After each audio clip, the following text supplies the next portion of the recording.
کے نزدیک سے بلا واسطہ مطلقاً سما کا قائل ہوگا کیا ہے؟ جو آدمی رسول اللہ صلی اللہ علیہ وسلم کے بھی سما آدی کا قائل ہے وہ ابو جہل کی طرح مشرک ہے۔ بے شک بے شک۔ آپ مجھے بتائیں، ایک آدمی کہتا ہے کہ رسول اللہ صلی اللہ علیہ وسلم اور اللہ تو نہیں ہے، مختار کل بھی نہیں، لیکن بیٹا دینے پر قادر ہے، تو ایسا عقیدہ رکھنے والا مسلمان ہوگا؟ کیوں؟ وہ تو کہتے ہیں صرف بیٹا دے سکتی ہے۔ بھائی ما فوق الاسباب سننا یہ اللہ کا خاصہ ہے، کسی مخلوق میں کو بھی اس میں شریک کرنا یہ شرک ہے، بات صاف ہے، اس میں ہیرا پھیری کیا ضرورت۔ دوسری بات یہ ہے کہ رسول پاک صلی اللہ علیہ وسلم کی قبر پر تو جا سکتے ہی کوئی نہیں ہے، اس کی بھی پہلے تحقیق کرو، اندل قبر کا تحقق ہی نہیں ہے، جو بھی قائل ہیں وہ کھڑے ہوتے ہیں، موجودہ صورت سب دور کی ہے، تو یہ نزدیک کا دھوکہ دیتی ہیں۔ پہلے ان کو یہ کہو، ذرا یہ ثابت کرو کہ رسول پاک کی قبر کے قریب کوئی جا سکتا ہے؟ قبر مبارک کہاں ہے؟ یہ کہاں کھڑے ہوتے ہیں؟ پھر یہ موجودہ للڑ ہیں مسجد نبوی کی حدود سے، اور وہ 4-5 کلومیٹر ہے۔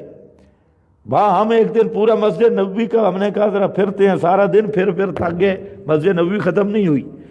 مسجد نبوی پورے شہر مدینہ پہ، آپ کے زمانے میں جتنا مدینے کا شہر تھا وہ سب پہ مسجد نبوی ہے، اور للڑ کہتے ہیں کہ مسجد نبوی کے جس کونے سے بھی جتنا ایسا درود پڑھا جائے آپ سنتے ہیں۔ تو ہمارا سوال ہے، یہ تحت الاسباب ہے یا فوق الاسباب ہے؟ اگر تحت الاسباب ہے تو اس کے اسباب لائیں، ثابت کریں۔ اگر فوق الاسباب تو رسول پاک کے لیے ما فوق الاسباب سما کا عقیدہ رکھنے والا وہ کٹر کافر اور مشرک ہے اور قرآن کا منکر ہے۔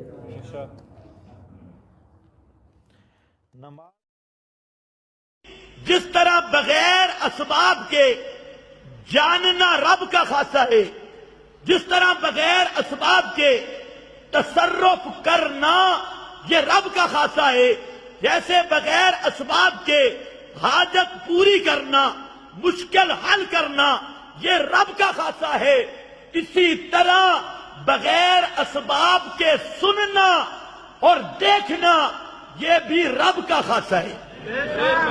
اس خاصے میں بھی اللہ کا کوئی شریک نہیں ہے۔ بغیر اسباب کے سننا یہ رب کا خاصہ ہے، اس پر کتاب و سنت میں بے شمار نصوص موجود ہیں۔ 18 مقام پہ قرآن مقدس نے یہ خاصہ بیان کیا۔ کبھی فرمایا انکا انت السمیع، انہو هو السمیع، اور فرمایا ان ربی لسمیع الدعاء۔ علماء جانتے ہیں انکا انت السمیع میں انت ضمیر فاصل حصر کا، انہو ہوبا میں ہوبا ضمیر یہ فصل و حصر کا، یہ ضمیر بھی حصر کا، اور معنی یہ ہے کہ بغیر اسباب کے سننا یہ اللہ کا خاصہ ہے، بغیر اسباب کے سننا یہ رب کی صفت مخصوصہ ہے۔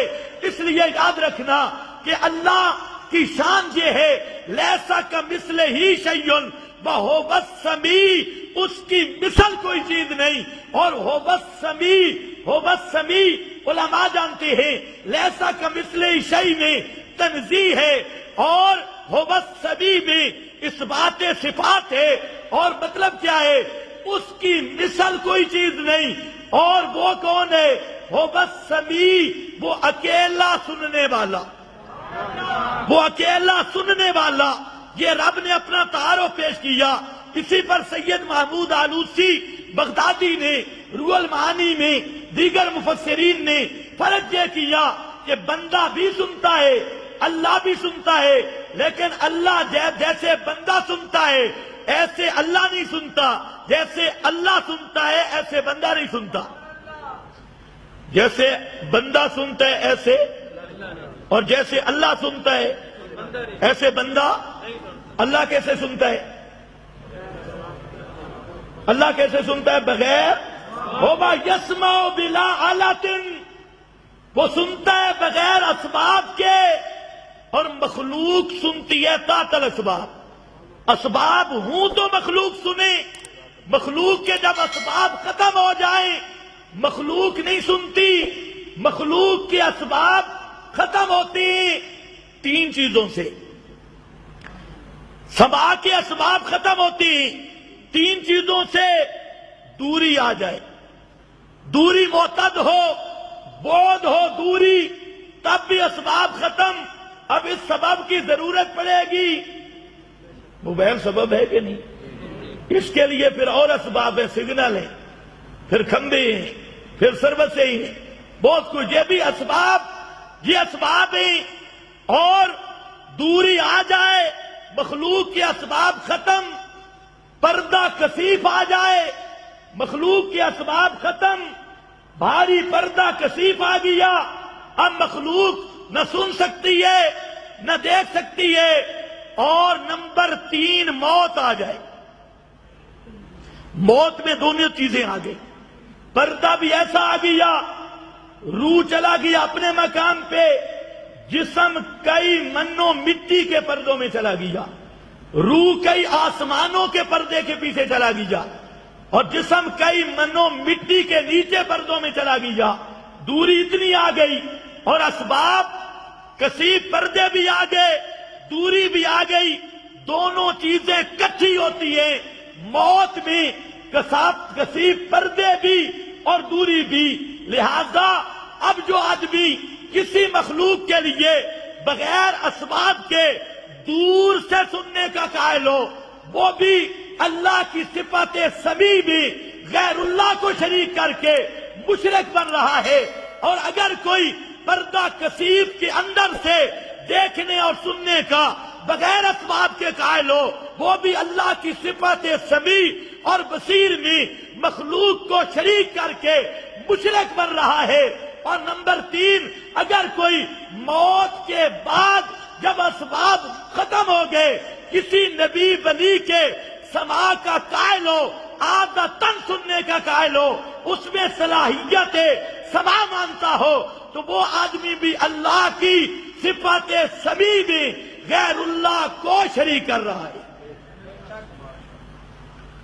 توجہ ہے؟ اب یہ مسئلہ ہے ضرورت جو بیان کیا جائے گا، پہلے وہ مسائل بھی ہوں گے، اور یہ وہ مسئلہ یہ ہے کہ غیر اللہ کی سماع کا عقیدہ، ما فوق الاسباب سننے کا، یہ وہ عقیدہ ہے جو ہمیشہ شرک کا مین گیٹ رہا ہے، اول سے آخر تک شرک کا مین دروازہ یہی رہا۔ سب سے پہلے یہ سنتے ہیں، جب سنتے ہیں تو سفارش، سنتے ہیں تو سفارش، سنتے ہیں تو زندہ بھی ہے نا، سنتے ہیں تو زندہ ہے، سن کر سفارش کرتے ہیں، یہ شرک کا مین گیٹ رہا۔ 7 لاکھ پیغمبر نے جو شرک کی تردید کی، اسی مسئلہ کی بنیاد پہ ہاتھ رکھا۔ مشرک کا عقیدہ ہے کہ انبیاء اولیاء موت کے بعد ہمیں دیکھتے بھی ہیں، ہماری پکاریں سنتے بھی ہیں، اور انبیاء نے شروع کیا مسئلہ کو، اسی لیے انبیاء کا مسئلہ شروع ہوا، لا الہ الا اللہ، لا الہ، بولو بکر نہیں، لا الہ الا اللہ، بھائی یہ تو اتفاقی مسئلہ ہے نا، لا الہ، اختلافی مسئلہ ہے، اتفاقی مسئلہ ہے۔ ہمارے حضرت شیخ القرآن گئے بندیال میں، حضرت شیخ خود دورہ میں ذکر کرتے ہیں، دورہ تفسیر میں، بندیال میں گئے، وہاں ایک مولوی صاحب تھے، ان کے پاس گئے اور فرمایا کہ میں ایک زمیندار آدمی ہوں، ایک مسئلہ پوچھنے آیا ہوں۔ مولوی کہ کیا مسئلہ ہے؟ حضرت شیخ نے فرمایا مجھے الہ کا معنی بتاؤ، الہ کا کیا معنی ہے؟ مولوی صاحب نے کہا الہ کا معنی معبود۔ حضرت شیخ نے فرمایا یہ تو عربی ہے، میں زمیندار آدمی ہوں، ہماری بولی میں الہ کا معنی کر۔ اس نے کہا اللہ کے سوا عبادت کے لائق کوئی نہیں۔ حضرت شیخ نے فرمایا عبادت بھی عربی ہے، یہ بھی عربی ہے، میری بولی میں بتا الہ کون ہے، الہ کا معنی کیا ہے؟ اس نے کہا اللہ کے سوا بندگی کے لائق کوئی نہیں۔ حضرت شیخ نے فرمایا یہ بندگی فارسی ہے، یہ بندگی فارسی ہے، میری بولی میں بتا۔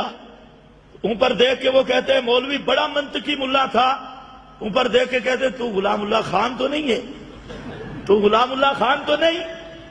تو فرمایا میں جو بھی ہوں، کہتے ایسی شرارتیں وہ کرتا ہے الہ کا معنی بتانا شرارت ہے. اگر پوچھ لو نا بھئی الہ کا معنی کیا ہے تو آپ کو کیا کہ یہ فسادی ہے، یہ شرارتی ہے، یہ بڑے متشدد ہیں. نیا لفظ ہے متشدد ہیں، بڑے سخت ہیں. بھلے فلاں ہمارا قصور کیا ہے؟ ہم کہتے ہیں الہ کا معنی اپنی بولی میں کرو. الہ کا معنی ہماری بولی بھی بغیر اسباب کے سننے والا، بغیر اسباب کے جاننے والا، بغیر اسباب کے تصرف کرنے والا. تو لا الہ الا اللہ جب کہا تو مطلب یہ ہوا کہ ما فوق الاسباب، اللہ کے سوا سنتا بھی کوئی نہیں، دیکھتا بھی کوئی نہیں، جانتا بھی کوئی نہیں، تصرف کر سکتا بھی کوئی نہیں. یہ کلمے کا اقرار. اور پھر جب کہا کہ کوئی پیغمبر یا ولی یا کوئی مقرب یا امام الانبیاء موت کے بعد ہمارے احوال کو دیکھتے ہیں، ما فوق الاسباب، یا ہماری بات کو سنتے ہیں، چاہے ترنول میں کھڑے ہو کر. یہاں تو آج کل بڑی ترقی ہو گئی ہے، یہاں تو سنا ہے کہ بزرگ موبائل پہ سلام پیش کر رہے ہیں. ایسے ترقی کر گئے. یہ تو آج اچھا تھا، میرا وقت بڑا کم ہے، مغرب ہو رہی ہے. خیر ادھار ہو گیا.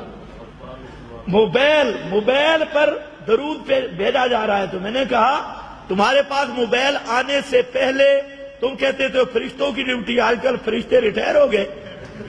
پہلے تو کہتے تھے فرشتے پہنچاتے ہیں جہاں سے، تو اب پیر صاحب کا موبائل پہنچا رہا ہے. اور تم پھر بھی کہتے اس بے ایمان کو کہو کچھ نہیں، کہو کچھ نہیں. یاد رکھو مسئلہ یہی ہے کہ بغیر اسباب کے سننے والا کون ہے؟ بولو، بغیر اسباب کے سننے والا کون ہے؟ اللہ یا صرف اللہ؟